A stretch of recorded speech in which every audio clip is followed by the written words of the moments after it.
Bueno, normalmente no soy tan acartonado, pero dada la importancia de esta situación, creo que voy a leer. Me tomé la molestia de escribir primero. Normalmente soy más espontáneo, eh, pero me parece importante como tener unas ideas claras y unas ideas clave.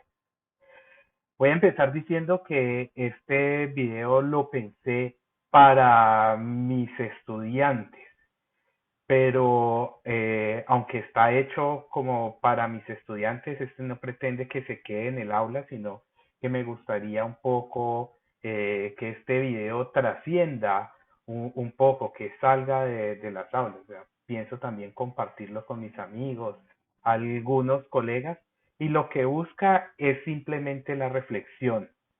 No son respuestas, yo no tengo respuestas, tampoco son debates cerrados, sino por el contrario, son una serie de reflexiones en caliente, reflexiones abiertas, borradores de cosas que se me van ocurriendo y la intención es simplemente disparar el debate, pero eh, no cualquier debate. Y entonces, para mí, la primera pregunta relevante en este contexto es debatir desde dónde. Entonces, como para contarles este contexto, hace un tiempo vengo pensando, yo como persona, como profesional, como docente universitario, cómo posicionarme ante el paro. Entonces, preguntas como, ¿debo parar? Debo salirme de mi rol docente y decir, no yo paro para ejercer mi ciudadanía y luego vamos a eso. O debo pararme desde mi rol docente y decir, yo como profesor eh, paro, pero desde fuera de la institución, o sea, no utilizo la institución, dejo de trabajar para poder posicionarme, o debo enunciarme desde mis clases y desde la institucionalidad misma, entendiendo como la clase como metida, imbricada dentro de la institucionalidad. Y la verdad es que creo que cualquiera de estas opciones es válida, no hay una mejor que las otras, y cada uno tiene puntos de enunciación diferentes. Yo he decidido enunciarme desde mi clase, eh, y este punto de enunciación tiene una intencionalidad específica, y es la de mostrar cómo en la universidad también hacemos ciudadanía y hacemos construcción política. O sea, cómo la universidad y las clases son un espacio de construcción de conocimiento que no queda fuera del escenario político, sino que al debatir temas que aparentemente son más abstractos, que aparentemente no tienen que ver con la cotidianidad, pero que lo hacemos durante durante todo el tiempo en las aulas, estamos aportando a la construcción de ciudadanía, al pensamiento crítico y a la acción colectiva. Entonces, eh, dicho esto, me voy a parar específicamente desde mi clase. Mi clase es una clase de la línea de ciencia y tecnología y sociedad. Esta línea pertenece a la línea de ciudadanía, y mi curso se llama Magia, Pensamiento Mágico e Inteligencia Artificial. Máquinas, Pensamiento Mágico e Inteligencia Artificial, perdón por el lapsus en este sentido. Y en especial, pues como me voy a parar desde mi clase, el tema que estamos discutiendo actualmente. ¿Pueden los robots ser humanos? ¿Cuáles son los límites del humano y lo no humano?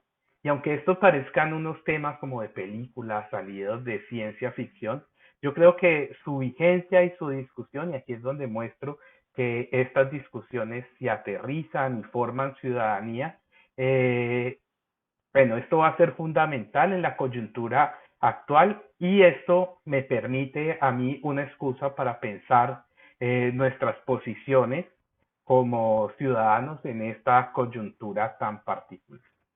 Voy por partes. Eh, bueno, lo primero que quiero señalar es que la intención no es debatir si un robot puede o no ser humano, sino utilizar esto con la excusa de pensarnos qué entendemos nosotros como humanidad al hacer esa contraposición. Cómo nosotros en nuestra cotidianidad nos construimos como humanos, qué es lo humano para nosotros, eh, y efectivamente me gustaría o quiero llevar a esta reflexión a la idea, que esta idea de humanidad como tal no es un asunto saldado, sino que es un asunto histórico que se ha construido de distintas formas a lo largo del tiempo y es un asunto político. Además, incluye muchísimas perspectivas que en mi clase hemos venido trabajando desde el pensamiento de los indígenas, desde el totemismo, desde otras formas de pensar esa relación y esas formas de ser, estar en el mundo, para ponerlo en términos de la fenomenología. Voy a poner esto, no voy a ahondar en ese debate ni nada, sino que voy a partir desde una conferencia muy interesante que escuché el pasado viernes 30 de abril de una filósofa feminista postcolonial que se llama Yuderquis Espinosa, espero estar pronunciando bien el nombre. Y entre otras cosas, pues la conferencia hablaba justamente de eso, del pensamiento decolonial y el feminismo.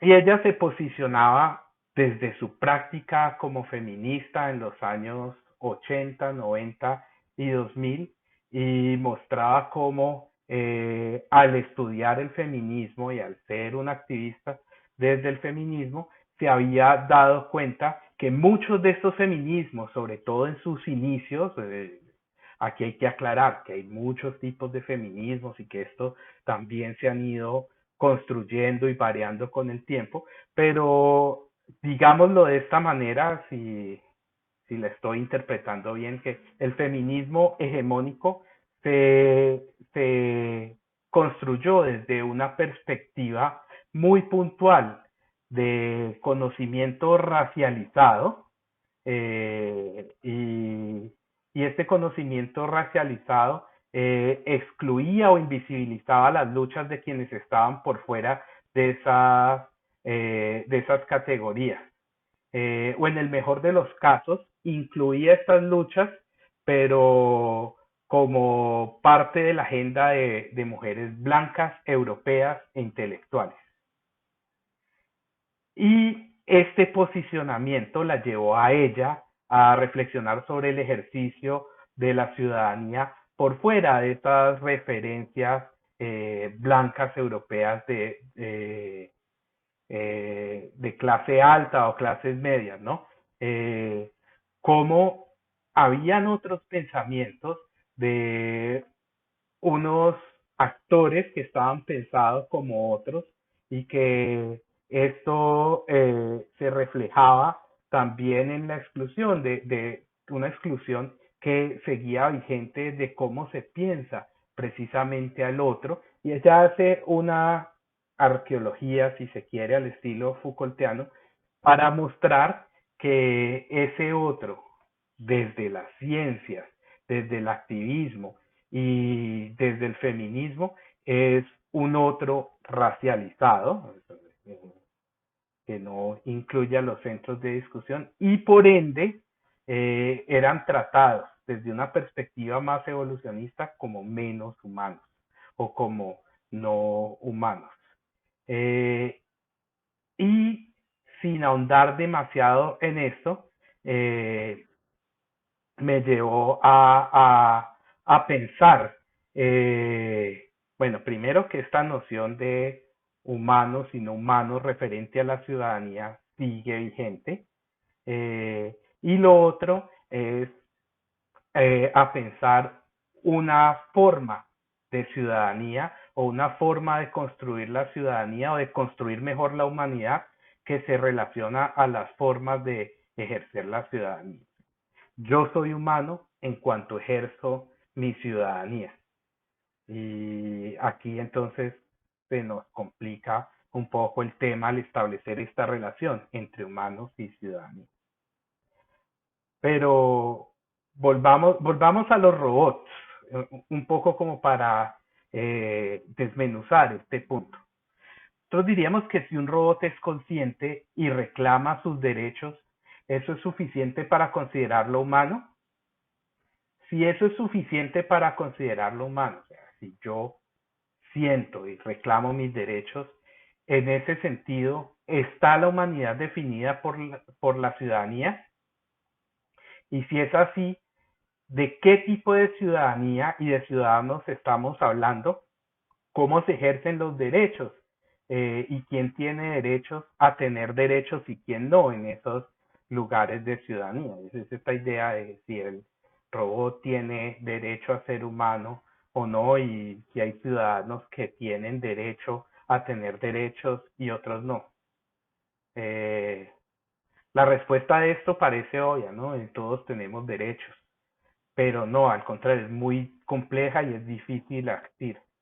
Y aquí me voy a centrar precisamente, voy a trasladar este ejemplo a las condiciones concretas del paro y de lo que estamos viviendo hoy, sobre todo a la contraposición al que nos hemos enfrentado en las redes sociales y en distintos lugares de la opinión de esto de marcho sin violencia o marcho con violencia, y qué tipo de ciudadanía ejercemos al marchar sin violencia o al marchar con violencia, y qué implica esa división tajante entre la violencia y la no violencia en las marchas.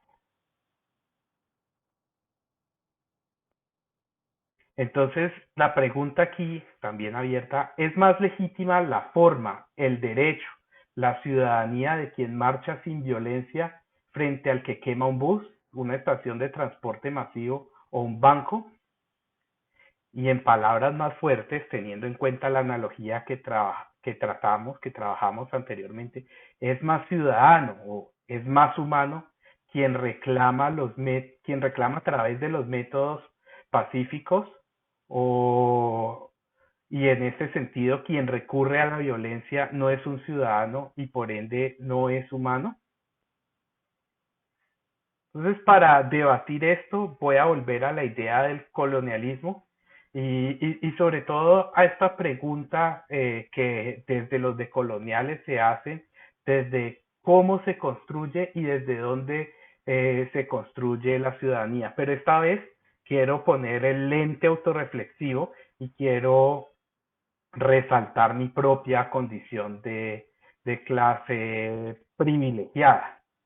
Eh, pues quiero resaltar esto, mi condición de clase privilegiada no es que yo sea millonario ni mucho menos, yo pertenezco a las clases medias, una clase media precarizada, y esa precarización viene por condiciones y relaciones laborales. O sea, escribo como un profesor hora cátedra y eso de por sí ya implica una serie de desventajas sociales, económicas, de salud mental, que entre otras cosas poco han sido discutidas desde la misma universidad, pero este es un debate que queda pendiente. Que yo quiero señalar que a pesar de esa precarización, yo estoy aquí sentado en un escritorio permitiéndome pensar el paro. Eh, y entonces, en este sentido, no estoy escribiendo desde una posición específica en esta estructura de las relaciones de producción, sino que estoy escribiendo desde mi condición académica. No estoy escribiendo porque no tengo plata o porque tengo plata, sino porque mi historia me ha llevado a formarme académicamente, y esta historia es una historia que se ha posibilitado gracias a que he tenido ciertas comodidades que otros no han tenido. Entre otras cosas, no marcho porque soy tengo comorbilidades y soy más vulnerable al COVID y he decidido cuidarme y tengo el privilegio de poder cuidarme, que el tema de una pandemia y de las condiciones sociales es muchísimo decir. Ahora entonces me pongo desde el otro lado, de quienes crecieron en otras condiciones, condiciones de precariedad, eh, pero no porque hayan crecido en condiciones de precariedad, quiere decir que necesariamente sean precarizados. Pero aquí hay unos mecanismos históricos que es necesario rescatar. Estas personas son sobre los cuales ha recaído históricamente el abuso de la violencia tanto física como simbólica, y eso es, entre otras cosas, lo que han recibido por parte del Estado, por parte de las clases más acomodadas, etcétera, etcétera. Y además de esto, pongámoslo en un contexto que lo voy a llamar un contexto ritual, ¿no? Que es la protesta, donde se maneja la emoción ahí en medio de la manifestación. No más yo, que no he salido, cuando pasa la marcha por al frente de mi casa, muchas veces me emociono cuando hay cacerolazo, dan las ganas de aplaudir. Imagínense en una de estas condiciones eh, donde está involucrado el cuerpo, la emoción y donde están pasando tantas cosas. Y si a eso le sumamos toda una historia de injusticia, toda una historia de, de violencia, ¿cómo se reacciona en este contexto? Entonces, como dejo planteado también cuál es el contexto de estas personas que marchan y que queman un bus y cómo analizamos esas cosas. Yo digo, en términos de cómo lo analizamos, yo mismo he caído una y otra vez frecuentemente en justificar el paro y la legitimidad del paro, negando estas otras formas de ciudadanía que recurren a la violencia. Me pregunto, ¿estoy negando la humanidad?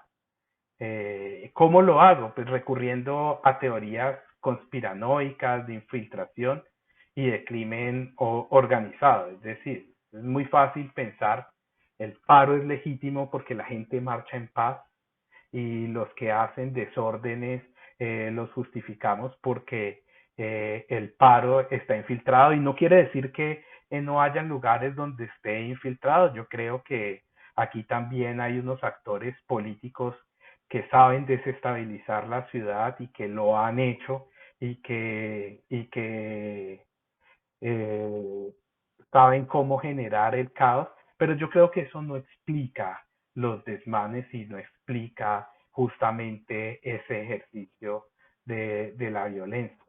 Entonces me pregunto, ¿qué pasa eh, cuando la persona que quema un bus o la quema de un bus de una estación se hace desde la legitimidad de un descontento ciudadano, de una inconformidad latente que ve como válvula de escape y como única salida de la injusticia la posibilidad de ejercer su ciudadanía a través del único lenguaje que el Estado le ha brindado. Este lenguaje es la violencia, y si se ejerce la ciudadanía de esa forma, se hace menos legítima su lucha, es decir, entonces si son violentos, no son legítimos sus reclamos, y al no ser legítimos sus reclamos, esto los convierte en menos humanos, en menos civilizados, porque la racionalidad nos dice que la movilización se hace en paz y que si no la hacemos en paz, entonces no somos ciudadanos, no somos civilizados y estamos recurriendo a la violencia y estamos dando un paso para atrás en la evolución entre civilización y barbarie.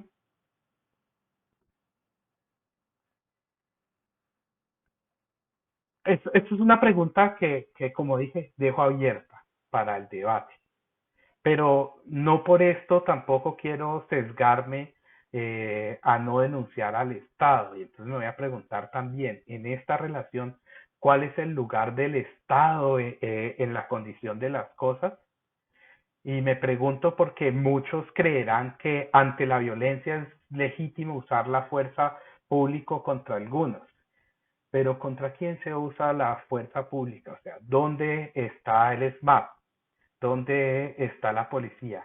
Aquí en mi barrio de clases medias, donde aunque han habido